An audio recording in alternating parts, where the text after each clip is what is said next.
Shalom saudara-saudara yang dikasihi dalam Yesus Kristus. Firman Tuhan kita pada saat ini diambil dari Lukas 24 ayat 13 sampai 32 dengan tema terang penglihatan dan mengenal Yesus. Saudara-saudara yang dikasihi dalam Yesus Kristus, firman Tuhan kita pada saat ini bisa dikatakan merupakan satu narasi setelah Yesus Kristus bangkit dan memperlihatkan dirinya kepada murid-murid, khususnya dua orang murid yang sedang berjalan menuju ke kampung Emmaus. Oleh sebab itu ada beberapa hal yang bisa dilihat. Pertama, setelah kebangkitan Yesus Kristus dari kematian, dua orang murid Yesus, yaitu Kleopas dan Simon, mengadakan perjalanan ke kampung Emmaus yang jaraknya 7 mil. Kalau dikonversi ke kilometer berarti 11,1 kilometer. Jadi jarak dari Yerusalem ke kampung Emmaus ada sekitar 11,1 kilometer. Dan dalam perjalanan mereka, Yesus menampakkan dirinya kepada murid-murid tersebut. Perlu diketahui, tempat penampakan diri Yesus ataupun pertemuan Yesus dengan dua muridnya sekarang telah berdiri sebuah gereja. Dan di dalam gereja ataupun di dalam lingkungan gereja itu ada sebuah mata air yang jernih. Dan diperkirakan atau para penafsir mengatakan bahwa pertemuan mereka terjadi pada waktu kedua murid sedang berhenti ataupun beristirahat untuk minum di mata air tersebut. Hal yang kedua, dalam pertemuan Yesus dan dua murid Kleopas dan Simon, kedua murid tersebut tidak mengenal Yesus. Padahal selama 3 tahun mereka terus bersama dengan Yesus dalam pelayanan-pelayanan Yesus. Mereka ada di sekitar Yesus. Kenapa demikian? Dalam arti kata mereka tidak mengenal Yesus. Muka Yesus, perawakan Yesus, suara Yesus mereka tidak kenal. Ternyata ada yang menghalangi mereka.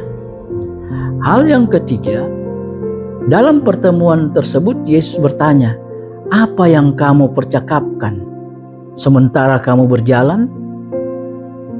Di sini terlihat bahwa Yesus mengetahui dua muridnya sedang mempercakapkan sesuatu yang serius.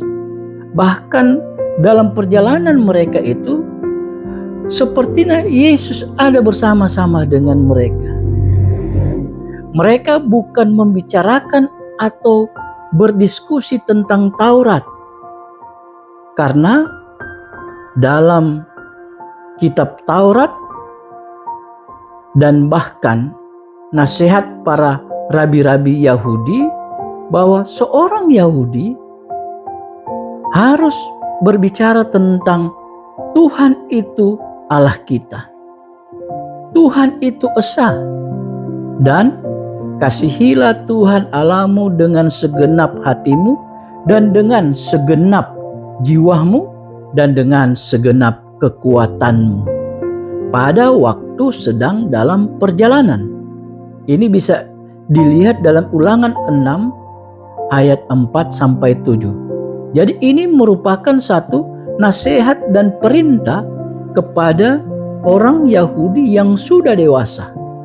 Jadi ketika mengadakan perjalanan, mereka harus mencakapkan ataupun berdiskusi tentang Allah itu adalah Tuhan kita, Allah itu esa, dan kasihilah Tuhan Allahmu dengan segenap jiwamu dan dengan segenap akal budimu dan dengan segenap kekuatanmu. Itu yang harus dilakukan.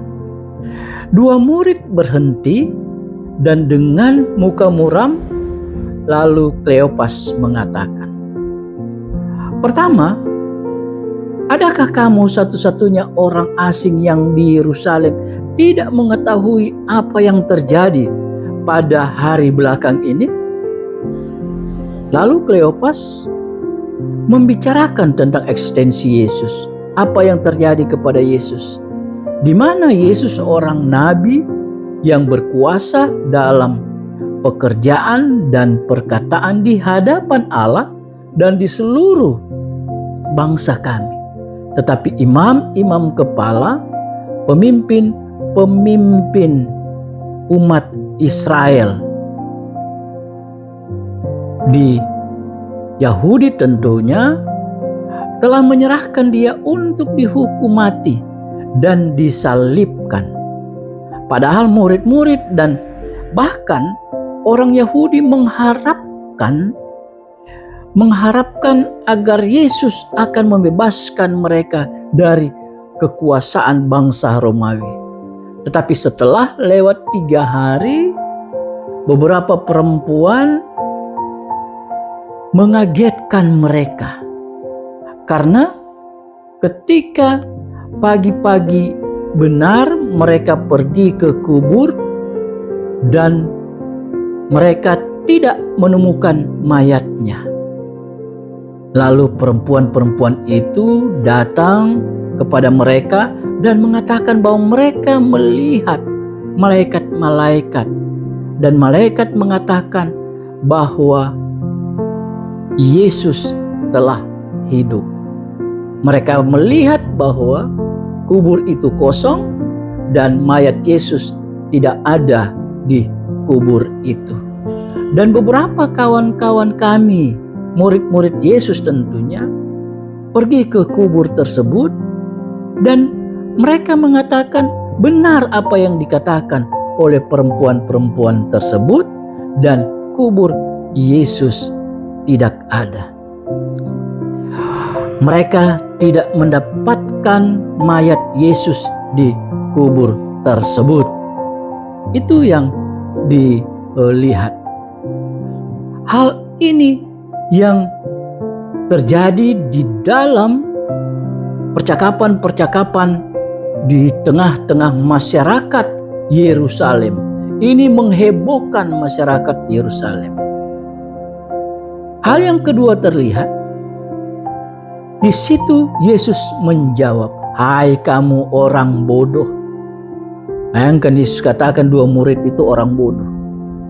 "Betapa lambannya hati kamu, sehingga kamu tidak percaya segala sesuatu yang telah dikatakan para nabi. Bukankah Mesias harus menderita semuanya itu untuk masuk ke dalam kemuliaannya?"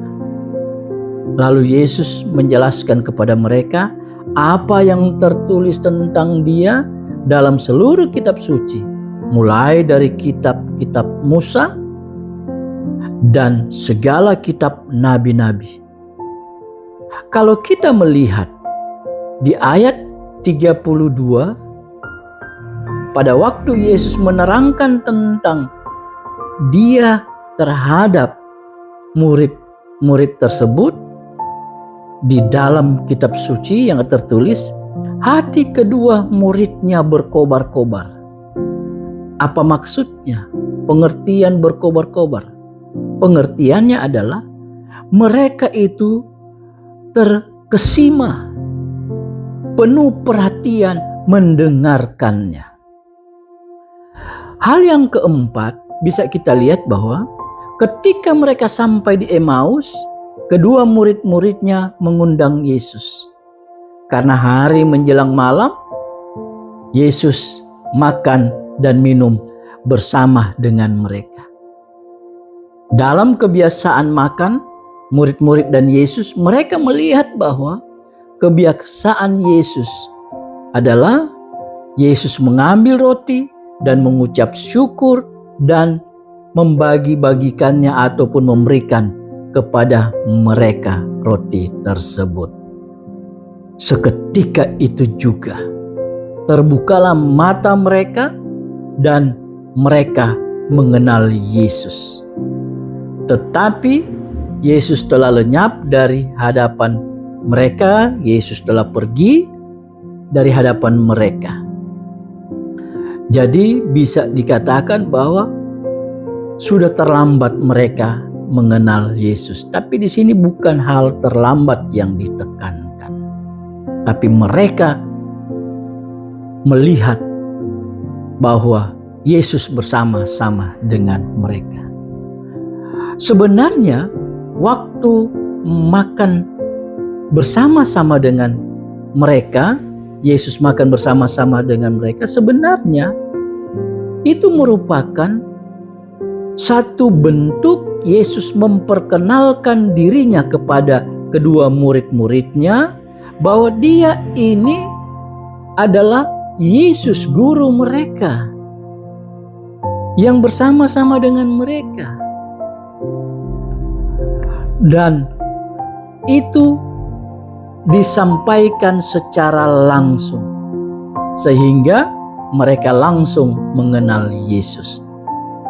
Hal yang kelima, awalnya mereka tidak mengenal Yesus karena memang Allah lah yang menghalangi mereka. Jadi sekali lagi, mereka tidak mengenal Yesus karena ada yang menghalangi. Ternyata memang Allah sengaja menghalangi mereka.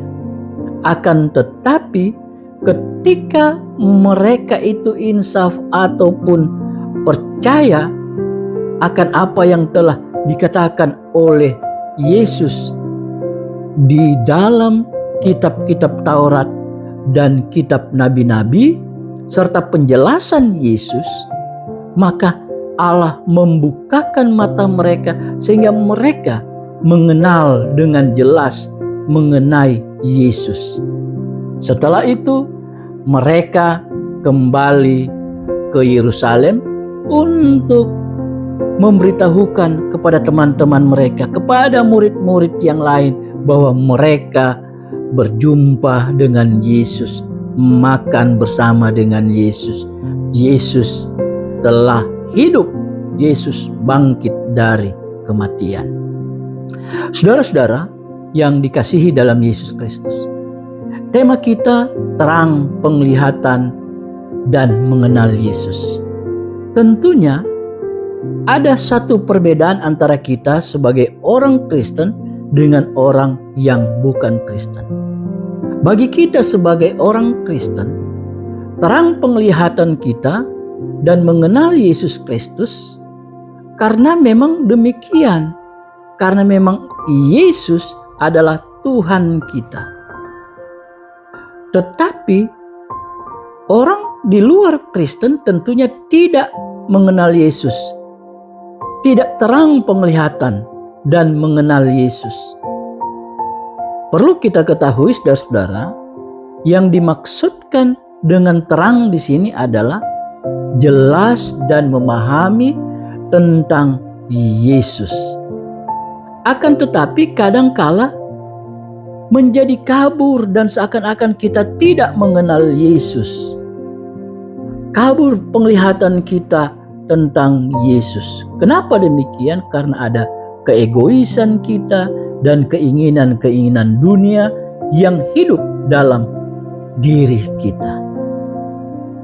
Terang penglihatan dan mengenal Yesus berarti kita jelas memahami dengan benar bahwa Yesus itu adalah Tuhan dan Dia akan menolong kita dari berbagai-bagai kesusahan dan penderitaan hidup kita. Bahkan kita akan ditemaninya dalam kehidupan kita sehari-hari. Dan di samping itu juga kehidupan kita akan senantiasa diberkati oleh Tuhan ketika kita takut dan berserah kepadanya. Bahkan dalam kehidupan kita memahami bahwa hidup dalam kasih dan dalam kebersamaan dengan saudara-saudara kita akan kita lakukan ketika Yesus memang bersama-sama dengan kita. Di lain pihak, kita juga memahami, kita juga mengenal Yesus sebagai Tuhan.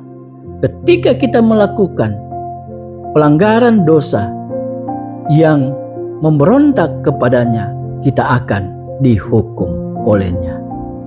Karena itu, yang diajarkan kepada kita, yang kita tahu secara bersama-sama tentang eksistensi Yesus selaku Tuhan yang tidak menginginkan anak-anaknya jauh daripadanya dan melakukan salah dosa.